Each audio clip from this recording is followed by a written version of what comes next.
Coming up on today's Locked On Senators. After missing much of last season due to a shoulder injury, can the Ottawa Senators expect a bounce-back performance from Josh Norris? And we continue our organizational value rankings. We're in the top 10 now. Norris is one of the 3 players we'll be profiling today.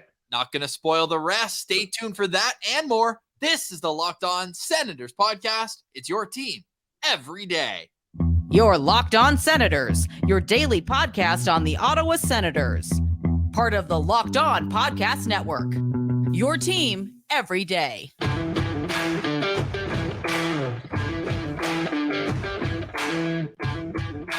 Jake Sanderson, and you're listening to Locked On Senators podcast. I'm Tim Stützle, and you're listening to the Locked On Senators podcast.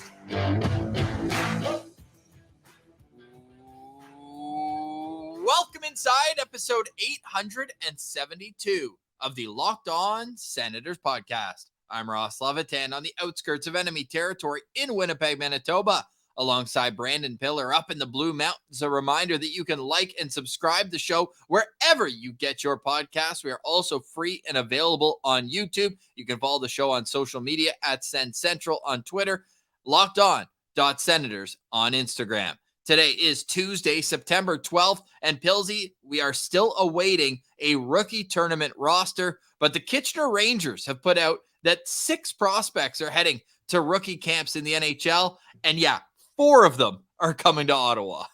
This is tough for me, Ross, as a Guelph Storm fan. The last thing I want to do is be cheering for the Kitchener Rangers. They've been the bad guys my whole life, but you know what?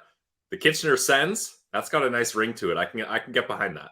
Our guy Sean Fafaro mentioning the 4 players coming to Ottawa. Of course, we know Tomas Hamara. We know Matthew Andonovski. The other 2 coming in, and excuse my pronunciation if I don't get this right, Simon Motto is a defenseman, a right shot defenseman, 6 foot tall, 20 years old, and Mitchell Martin, I think I nailed that pronunciation, Sudbury native, also 20 years old, left winger, who's been pretty clutch in the playoffs the last 2 years, 19 games, 19 points for the 20-year-old. So we'll get Sean on again after rookie camp, see if these guys get some invitations to main camp, but it is coming. So in the next couple days on Locked On Senators, we'll be able to break down the rookie tournament roster. We'll be able to tell you some specific players to watch for as the rookie tournament starts this Friday in Buffalo.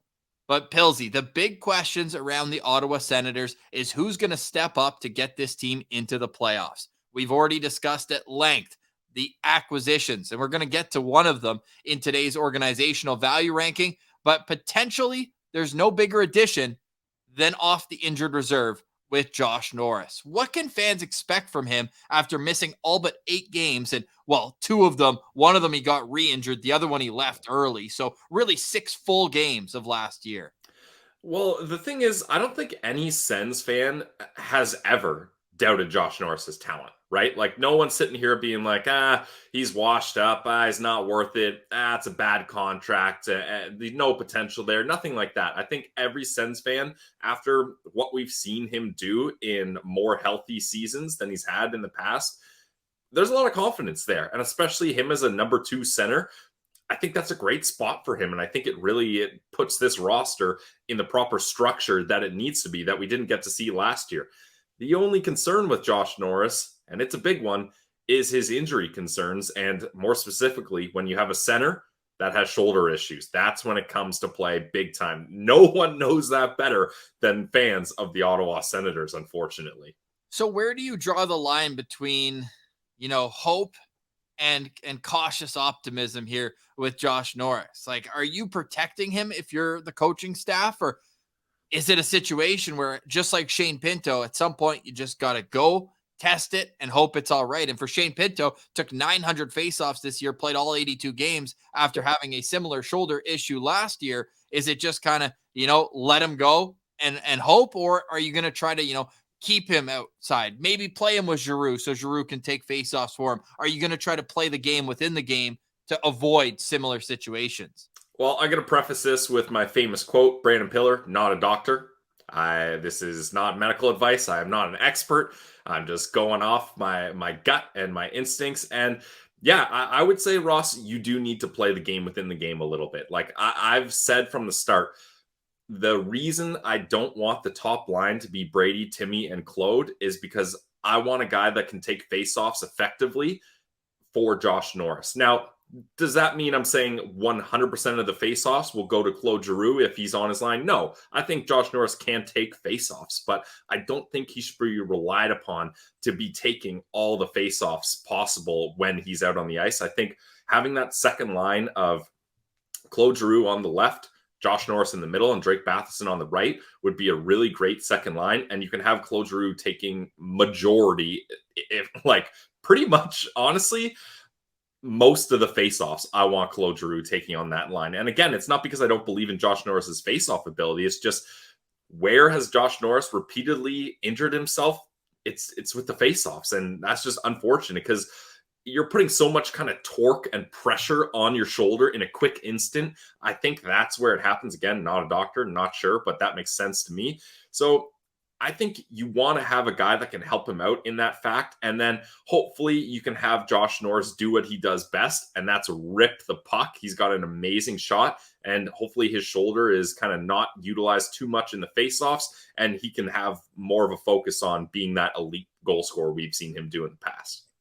I'm of the mind that you just let him go. And he's a left shot. Just let him do his thing. And if you want to have Giroux take the right side faceoffs, sure, that's fine. But Josh Norris is one of the better faceoff guys on the team. Yeah. 58% last year, albeit in a small sample size. But even in his entire career, from age 20 to 23, the years where most young centermen struggle, 52% in the dot. I don't want to, impressive. I don't want to clip his wings, right? I don't want to limit his ability that I believe he can be a really good face-off centerman, a matchup type centerman in the league, especially when you look at the top six. Yeah, Timmy, eventually you want him to be up against the best and be able to play best on best. But at this time, he's your offensive dynamo. You kind of want a bit of yin and yang where you've got a bit more of a defensive-minded centerman as your second guy. And I want Josh Norris to kind of mirror the ability of Tim Stützle. So I'm of the mind that you just, you shoo him on his way and you say, go do your thing out there. I don't want him thinking about it on the ice either, right? Like if he's a centerman, his natural instinct is to go and take the draw. Whereas if he has to kind of do a double look and, oh, geez, going to take this one for me again, it's all right. I'll line up at wing. I just want him to just focus on playing and just let the skill take care of itself. Because we've seen the skill. He's probably the best natural athlete on the team. Maybe Jacob Chikrin would have something to say about that now coming in. But I feel like he's the kind of guy where you just kind of have to let these athletes do their thing. In all seriousness, he should probably have the strongest shoulder on the team. He hasn't played in a year. He's got it surgically repaired. So hopefully it's Ross Levitan, not a doctor either. Just want to preface that also. I would like to do that too. Not a doctor. Please help if you are. But no, seriously, if you are a doctor or have any experience with surgery and shoulders at this age, because I think the older you are, the longer it takes you to recover. 23-year-old athlete. I know he's had it surgically repaired before, and it's a different injury, same shoulder type thing to when he was back at Michigan and missed the rest of the season after an injury at the World Juniors. But it is an important part of this season having Josh Norris figured out, because this team cannot afford an injury, especially, knock on wood, but like Shane Pinto's not signed, Josh Norris, like you have no backup plan. Even if he's out, you're going to have Ridley Gregg as your second line center again. There's no excuses for this season. And Josh Norris is a huge part of it. We were asked yesterday on Twitter, because we put out, the fact that Shane Pinto being in the lineup, the Senators win 52% of the game, without him 39% since COVID. Whereas we got an answer, it was our guy Caleb mentioned. He's like, hey, what's the record with all three of those guys in the lineup, Norris, Stützle, and Pinto? And the answer is they're 16-8-1 in 25 games. And not only that, but the production when all three of them are in the same lineup is so spread out. It's beautiful. Now, albeit some of this is when Timmy was 19 years old, because that's when they played 12 of the 25 games. Pinto missed much of last year. Norris missed much of this past season. That was not English. Missed much of this past season. So take these numbers with a grain of salt. But Tim Stützle, 17 points in those 25 games. Norris, 15 points. Pinto, 14 points. So they can have a three-headed monster up the middle. But for that to happen, they all have to have contracts and they all have to have good health. And that's the big if that's kind of clouding the center depth of the Ottawa Senators. Yeah, and I mean, if you're looking at goal support, like the reason I was so comfortable letting Alex DeBrincat walk, like that's why I had the position. If he doesn't want to be here, let him leave. Most of the time, you wouldn't be that nonchalant about supposed to be 40 goal scorer in their prime. But also, you've got Tarasenko and Kubali to replace that. But I really think having the comfort of knowing Josh Norris can achieve 30 goals is a reason that, hey, if Alex DeBrincat, it's not going to work here, doesn't matter. That goal replacement can be replaced, and by a centerman nonetheless. And then you bring in 2 new wingers to also help supplement that. So I think as long as things go according to plan and we don't have any major injuries like we've had to deal with recently as fans of this team, this season is shaping up to live up to the hype that I think all Sens fans are a little more quietly hyping up the season this year than last year. Cautiously, optimistically hyping this season up. I feel like last year it was banging the drum, letting everyone know we were playing the NCAA band music, the entry, the marching music. But this year, we're basically taking on every other fan base who's just coming and cutting us down at the knees. And we're just more so saying, hey, you wait and see. You wait and see. But internally, everyone knows there's no excuses. The Ottawa Senators need to be a playoff game. Well, one of the 3 people who we're about to get to in our organizational value rankings believed in the Ottawa Senators enough that he wants to hitch his wagon here for a 1-year deal because he thinks that being around the players that are here are going to get him paid and an opportunity to win. Who's that? We'll get to our organizational value rankings next. You're listening to Locked On Senators. Today's episode is brought to you by our friends over at FanDuel. Guys, it's the trusted online sportsbook of the Locked On Podcast Network. We're very happy to have them with us, and it's also North America's #1 sportsbook. That's why FanDuel is the best. Go check out their app today. It's safe, simple, secure, easy to use. It's the only app I use, Ross. With football season here, I was dialed into that Monday night game, an absolutely wild finish that no one could expect. And it's even more exciting if you got a little skin in the game. Put a couple shekels in there responsibly, and you can enjoy football even if you're not a football fan. Hockey season is coming up. Get your futures in. That's key here. Basketball is coming up. Baseball season is the playoffs are right around the corner. So it's the ultimate time to get into FanDuel. And you can do that by visiting FanDuel.com/lockedon. And you can start earning bonus bucks with America's #1 sportsbook. That's FanDuel.com/lockedon. Make every moment more with FanDuel. Today's episode is also brought to you by our good friends at Shawarma Palace. You know Shawarma Palace. It's been the place to go when you want shawarma in Ottawa since 1997. And it's been so successful that they've expanded. There's 7 locations. You can go check out Shawarma Palace at St. Laurent Shopping Center, at Carleton University campus. There's one on Rideau Street by Chapel. There's also one on Bank Street at Hunt Club. There's also Bank Street right by Gladstone and Baseball Town. There's one on Woodruff. You can always count on being nearby a Shawarma Palace. And when you get there, well, you're in for a treat because you can either get the sandwich, you can get chicken, beef, falafel, you name it, they got it. And you can get the platter, which, I mean, hope you bring your friend, your family, your significant other, because there is enough portion for fulfillment for the whole family. So make sure you go check it out. The hummus is delicious. They got the fresh pita bread as well. Everything is fresh and tasty at Shawarma Palace. I'm already itching for the home opener to get to Ottawa. You know my first stop is right over at Shawarma Palace. So go eat like a royal. Go eat at Shawarma Palace.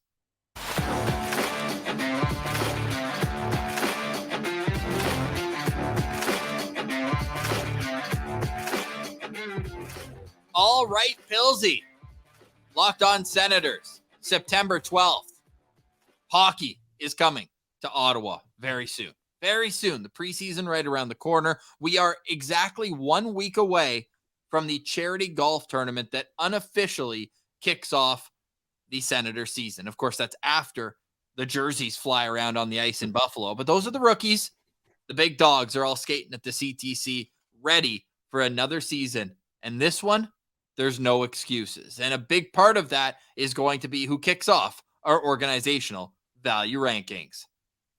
All right, coming in at number 9 on our 2023 organizational value rankings. It's our 4th year doing it. It's this guy's first year on the list. He's a hired gun.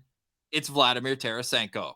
Yep, Vladimir Tarasenko coming to Ottawa. He had multiple other options. He took a look at the landscape and said, hey, I can be put in a real good position here with Ottawa, not only to obviously make decent money, $5 million deal, not too shabby, but be put with players that can help him succeed. The culture of this team, I think, is what he was looking for.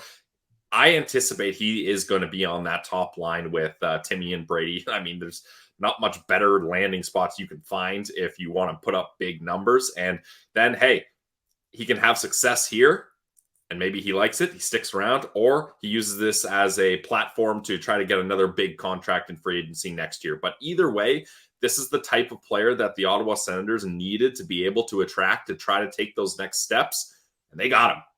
If you can make it here, you can make it anywhere. Well, that's actually the New York slogan. Where he's coming from. After a brief stint at MSG with the Rangers, Vladimir Tarasenko played a combined 69 games last year between the St. Louis Blues and New York Rangers, scored 18 goals, 32 assists, 50 points, only 8 penalty minutes, and had a -14 rating. The 6'1" right winger, left shot, classic Russian playing his offside, is affectionately known as Tank. And why, you may ask? Well, maybe it's because he's 228 pounds. Pretty tough to move off the puck at that size. 31 years old, will turn 32 during the season. And Pillsy, we've talked a lot about Shane Pinto recently on Locked On Senators. Vladimir Tarasenko has 2 less career playoff games than Shane Pinto has regular season games. And in those 97 playoff games, Tarasenko scored 44 goals, has 64 points, and co-led the 2019 Stanley Cup champion St. Louis Blues in goals with 11 in 26 games during that run. So he brings pedigree, he brings an elite shot, and he brings a level of, hey, I believe in this core. You're all young. I'm going to come in here. And yeah, DeBrincat was more, 24 years old. You hoped, if you were a Sens fan, that he was going to be a part of the core of this team going forward. Whereas Tarasenko is the type of addition that a team who already has a core and just needs another addition to take them over the top. This is the type of addition that Tarasenko brings to Ottawa. Whether he's here for 1 year or an extension, I'm happy if he does well here 1 year and then wants to go play somewhere else. But I need 1 year of consistency from Tarasenko. Yeah, I think honestly, the hired gun label is the perfect way to describe Tarasenko. Like, it's a 1 year deal, decent dollars, and let's see how it goes. And I think the thing too, Ross, is you're looking at a guy that has a bunch of NHL experience. He's been on a couple teams now, and he has a sense of what he's looking for. Whereas Alex DeBrincat, he had only played on the Blackhawks, and then he got traded here. He didn't choose to come here, so he made the most of the situation. And I think it was pretty clear that he wasn't really interested in sticking around long term. Whereas Vladimir Tarasenko, it's clear, 1 year deal. Let's see what we can do. Rack up the points. Let's win some games. Let's have some playoff success. You can be a veteran guy in this young core. You can help be a part of this culture that's going to grow and grow, hopefully into something successful. And we'll go from there. So I really like the Vladimir Tarasenko signing. I think before I was more interested in Tatar just because I didn't think Tarasenko would really be interested in coming here. But I think the free agent landscape is different than people thought it would be. I mean, just ask Thomas Tatar, who is still without a contract right now. So I think it ended up working out good mutually for Tarasenko and the Sens. It's a down year for Tarasenko last year. With injuries involved, though. There's no way around it, though. It was a down year. He still would have been 6th on the Sens in points by a fair margin. Then you look at it, and his last full season, played 75 games in St. Louis in 21-22, and had 82 points. 34 goals. He's a 5-time 30 goals, 6-time 30 goal scorer, and even hit 40 at his peak back in 2015-16. I'm not expecting those numbers. I think anything over 25 goals should be considered a successful season for Vladimir Tarasenko. Is there a number you're willing to put on it, whether it's goals or points that you want to see out of him? I'm looking for goals from Vladimir Tarasenko. The points are going to come. This team has enough guys that can put up points. They need to replace Alex DeBrincat's goals. And I really think, honestly, and I'm not just doing this to joke around, but 27.5 goals is kind of where I got Tarasenko, because I think that's very possible on a line with Brady and Timmy. The power play is going to be absolutely elite. I just think as long as health isn't an issue, he should be able to put up 30 goals, if not at least 25 and more. And I think too, Ross, last year, if I'm not mistaken, one of his injuries was blocking a shot. It hit his hand, and then maybe he had a minor shoulder injury. So I don't think these are lingering things that we really need to be too concerned about in the short term. Do we like this as a projection for Tarasenko? 27 goals, 39 assists, 66 points, 45 penalty minutes, and better than minus 31. That would be the line of a dog. Absolutely. Yeah. Better than a cat on that one. But that's the thing. Like, sure, those are good numbers, but like, I think Tarasenko is going to bring a lot more than Alex DeBrincat brought. And I don't think Tarasenko is going to be too concerned about where playing behind Brady Tkachuk. He'll be in a line with him. Yeah, exactly. It'd be nice if you could play both wings, but we know that Tarasenko likes playing the right wing. And I think the Senators are trying to accommodate that. DJ Smith mentioning to Bruce Garriock earlier this month, saying that Drake Batherson, Claude Giroux have already both offered up to play left wing. Just team guys, Pilsy. Just team guys. Tarasenko's playing on the right side like that.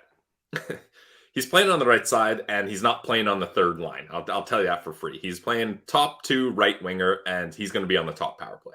Well, with the power play, it's interesting. I'd recommend everyone go take a listen to our interview with Jamie Rivers a little while ago. He mentioned that Tarasenko typically sets up in that Josh Norris, that Jacob Chikrin position from last year on the one-timer side, but he doesn't often take one-timers. Yep. He's more of a catch and shoot. And to me, that almost works out better that he should be in the bumper spot.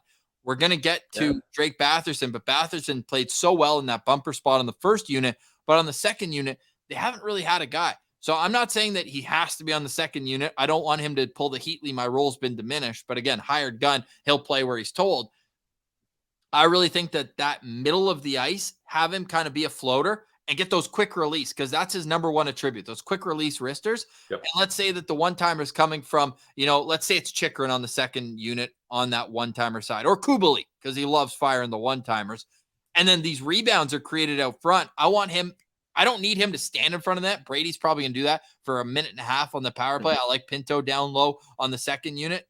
So maybe that's the bumper, but the guy who's right in the middle of the ice, just kind of floating out front, that's where I want Tarasenko. And big body too. So if you got him floating in front, that makes things difficult for the goaltender looking around that screen. Yeah, moving screens as well. I just see Tarasenko as kind of a, jack of all trades in terms of where he can fit into the power play, which was so lethal last year. And now you're just hoping that with Norris coming back and with Tarasenko being added here, that you're going to more than make up for Alex DeBrincat's posting out and missed nets and all that we saw a ton last year. But Tarasenko, man, this is going to be an interesting year for Vladdy. Like, we did our draft in the Ring of Honor. You can catch on YouTube and go back and check out our top free agents. But man, he made the list. Like, this is a big dog who's choosing Ottawa. Yeah, he was one of my top picks. I think he was my second pick, honestly. So I'm honestly really excited they got Tarasenko. Like, I was ready to roll into the season as Kubalik and Norris being the goal replacement for Alex DeBrincat. So adding a guy like Tarasenko was just the icing on top of the cake. And funny enough, there's a roundabout way that Tarasenko is actually home. We'll end it off with this talking Tarasenko, but I love this because it happened while I was at prom. It was that's how far back we have to go. I was at the War Museum having my prom, and I get a notification. Probably not even a notification. It was probably like a TSN text alert back in the day. But where it was at the draft, the Ottawa Senators trading their first round pick, 16th overall, for the 16th overall pick from last year, David Rundblad at the time, and then St. Louis goes up and selects Vladimir Tarasenko. Hilarious how it all worked out. Welcome home, Vladdy. Welcome home. Vladimir Tarasenko makes his debut on the organizational value rankings at number 9. All right, coming up, we've got 2 players, and we put up a poll. It got contentious on Twitter at Sens Central. Who are they? That's next. You're listening to Locked On Senators.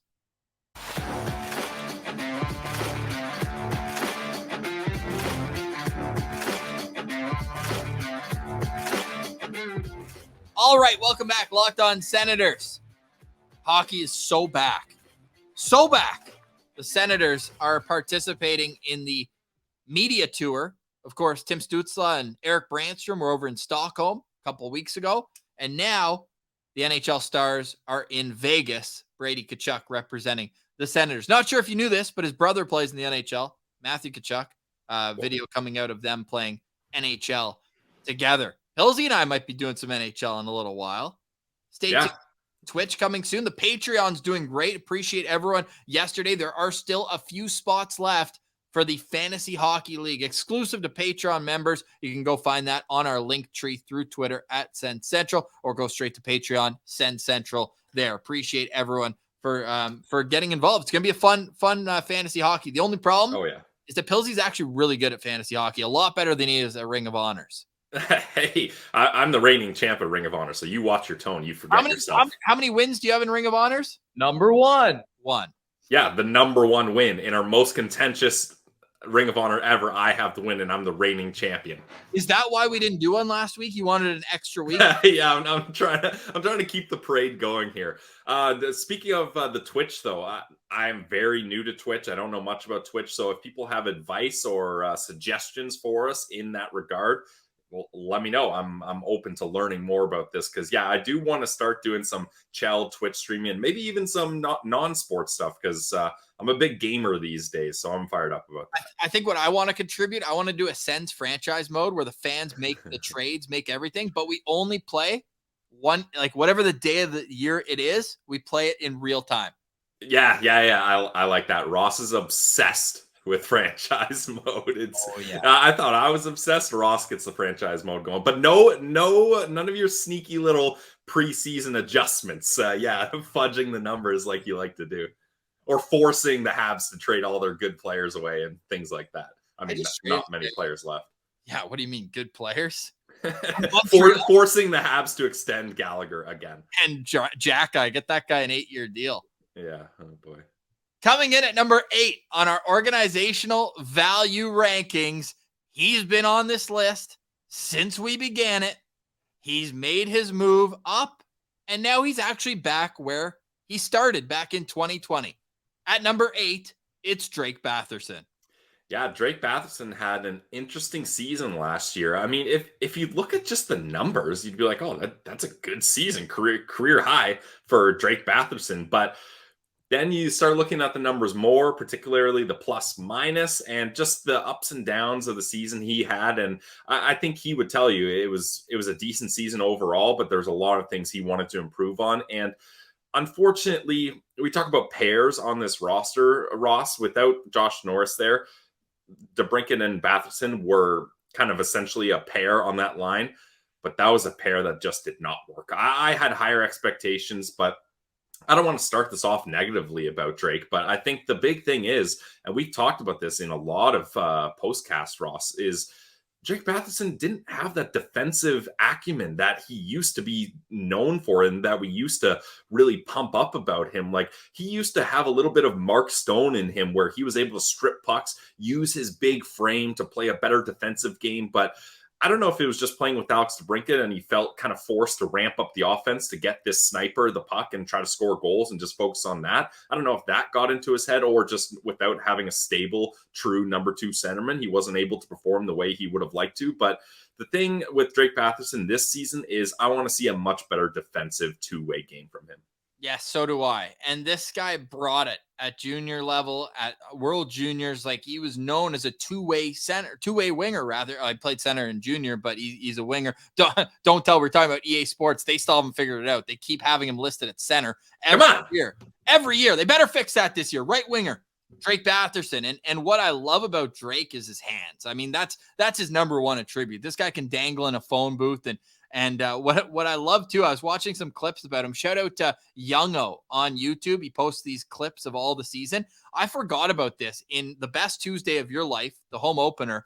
He scored to make it 3-0, and it was disallowed due to goalie interference. And then he scored 1 minute later, and he did the point like, that's a goal. Yeah, I do remember that, actually, because we had a lot of fun doing the goal sign in the crowd. Yeah, so I mean, just the swagger that he brings, and if he could figure out the defensive side of the game, again, rediscover it. I want to say That's the thing. Get back to it. Yeah, exactly. he was so good defensively, and he's actually the first interview we ever did on Making Sense of the Sens, and it came up recently. I actually have it. We are so awful, you and I.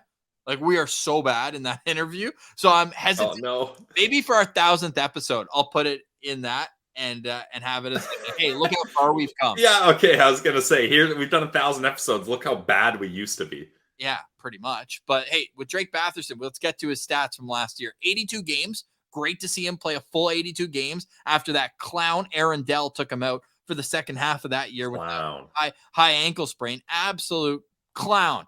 A disgrace to the University of North Dakota. Let's put it down. Yep. 22 goals for Drake Batherson, 40 assists, good for 62 points, 33 penalty minutes, and colder than the average temperature where Vladimir Tarasenko is from. That's a Siberia minus 35 right there. Drake Batherson has 4 years left at a shade under $5 million per season. Thanks, Kent Hughes. $4.975 million, the AAV there. And I put the note at the bottom here, led the Sens in power play goals at 14, 3 more than both Brady Tkachuk and Tim Stützle, who were tied for 11. Actually had 14 of his 22 goals on the power play, Pilsy, which math guy, only 8 goals at even strength. I think that needs to be pumped up a little bit next year. Those are the Brinkett numbers. Yeah, well, and that's just the thing, Ross, is DeBrincat and Batherson were so bad even strength. Like so bad that 2 offensive guys that got plus 60 points were a liability on even strength. So that's really got to change. I'm hoping that having Claude Giroux on that line and Josh Norris, you get a little bit more defensive responsibility there and a little more accountability, and that should really help. But overall, if Drake Batherson can have this type of season numbers-wise offensively and just improve on a minus 35 and be better even strength, I think that's right around what I want from him. I just want it to be that what he gives in the offensive zone, he doesn't take back in the defensive zone. Yeah. And I think he's got it in him. Definitely. This could be... We've seen it.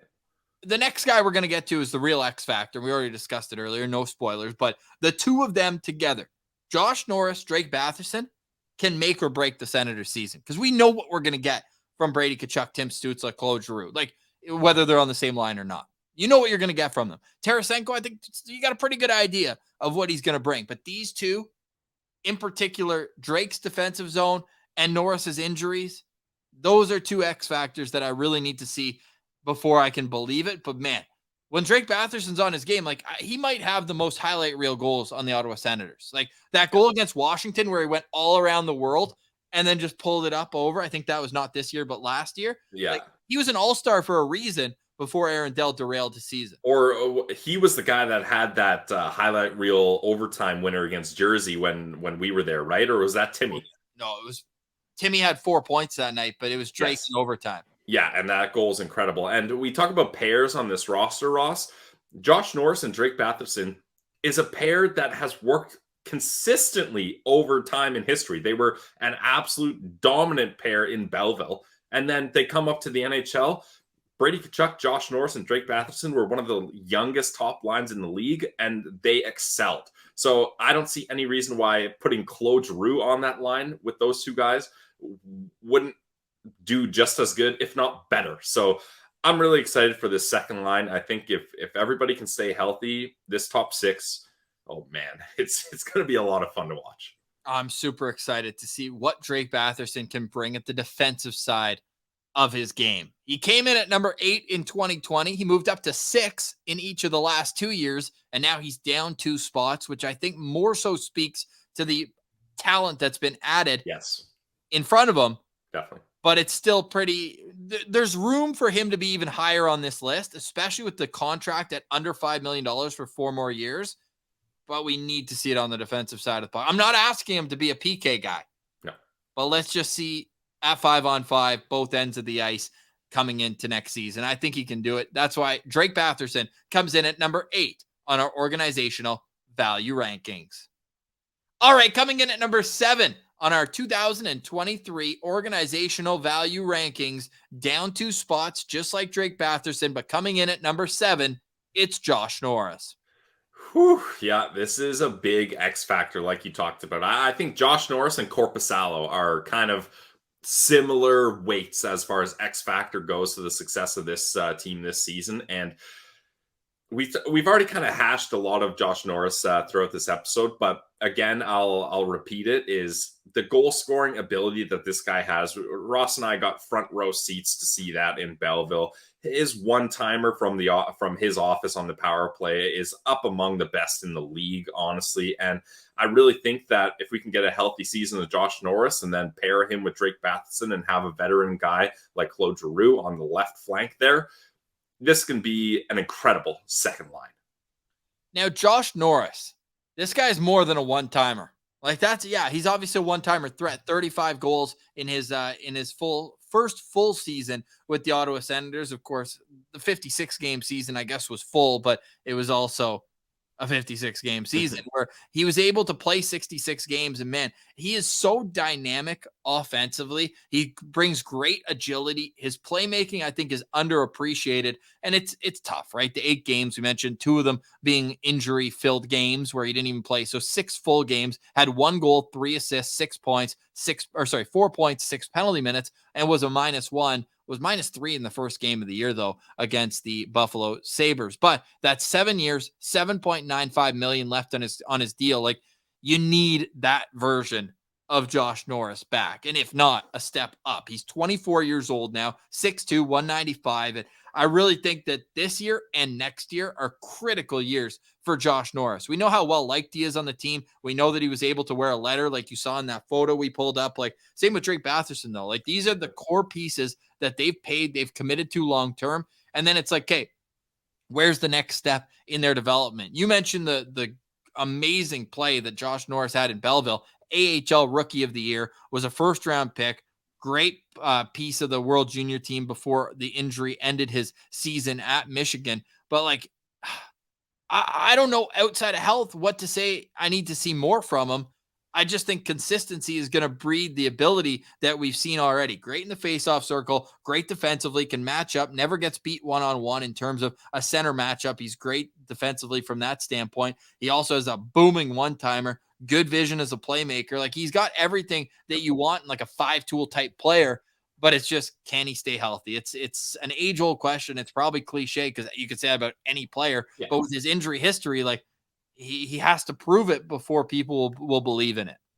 Yeah, definitely. And the thing, like, I love this line, and maybe people are sick of hearing me say it, but there's just something about a guy that can just skate the puck into the offensive zone, be at the hash marks, and just rip a wrist or top cheese on a goalie, and you got a goal like that. And Josh Norris is one of those guys where he can make something out of nothing. Like, it's literally like guys are changing behind him. It's like him up against the 2 defensemen. He's like, I'm not going to try to drive inside. I'm not going to deke through a guy. I'm just going to find a lane and rip it and beat the goalie clean. And he has a shot that can do that. There's so much value there, in my opinion. And speaking of value, like, the Ottawa Senators essentially gave Josh Norris this contract under the assumption that he would or could be their number 1 center, because they gave him this deal when Timmy was still playing on the wing, right?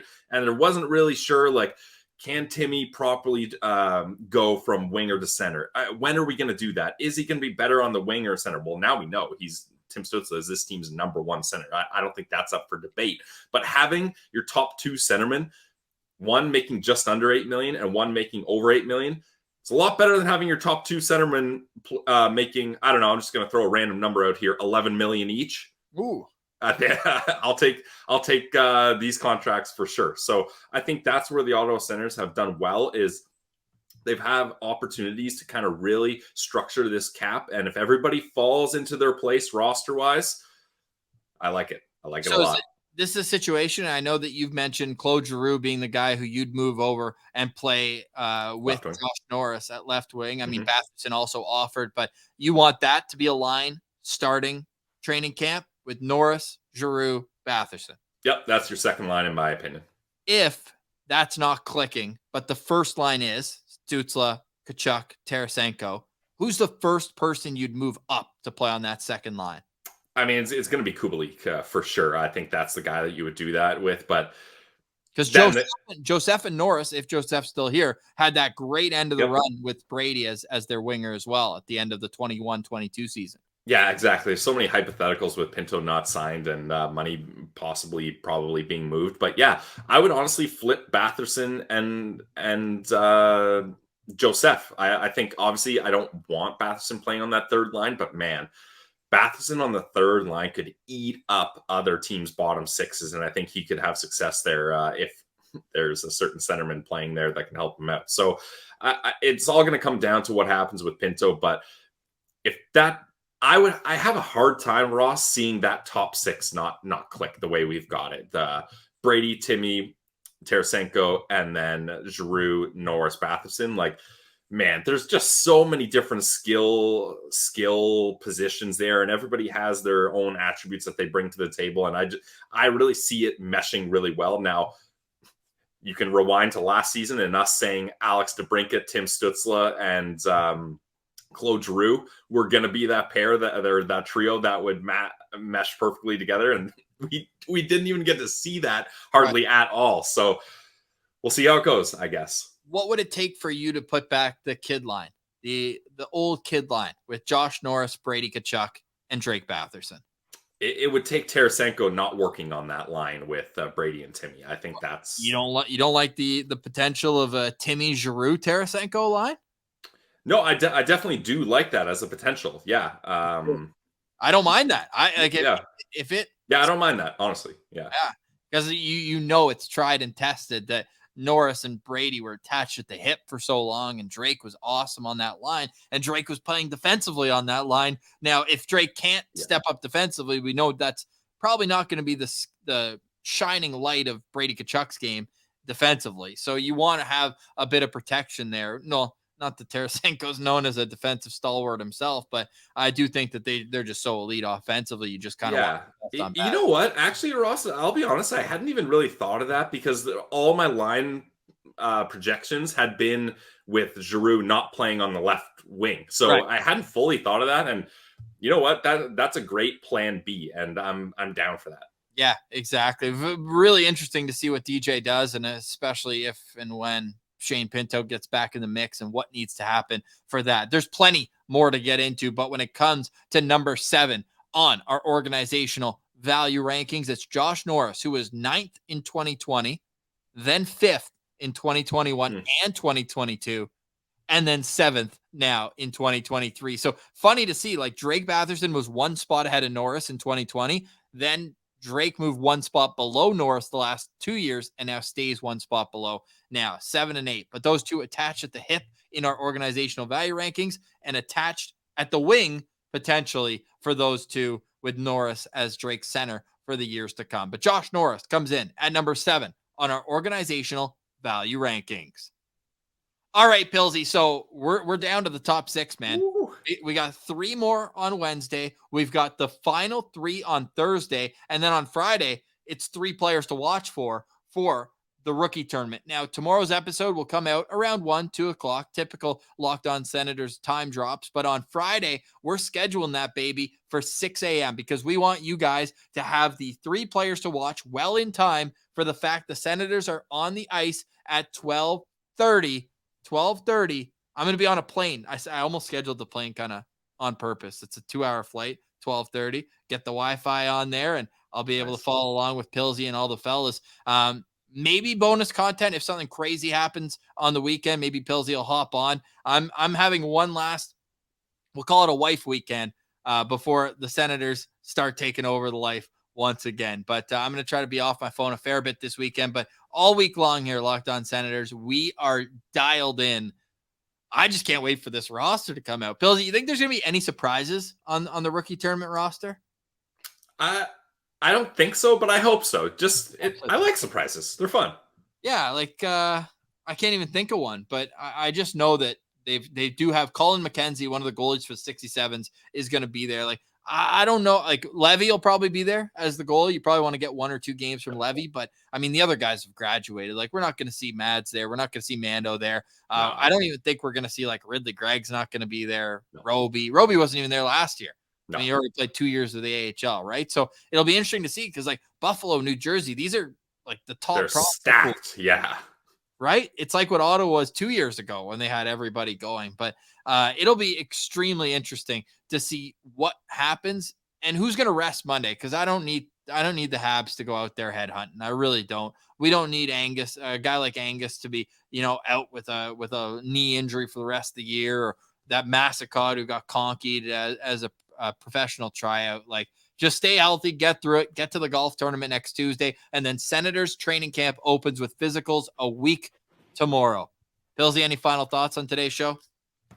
I'm going to keep with my recurring theme of final thoughts. We've had a nice boost in merch sales recently, so thank you to everyone that's buying our merch. We really appreciate it.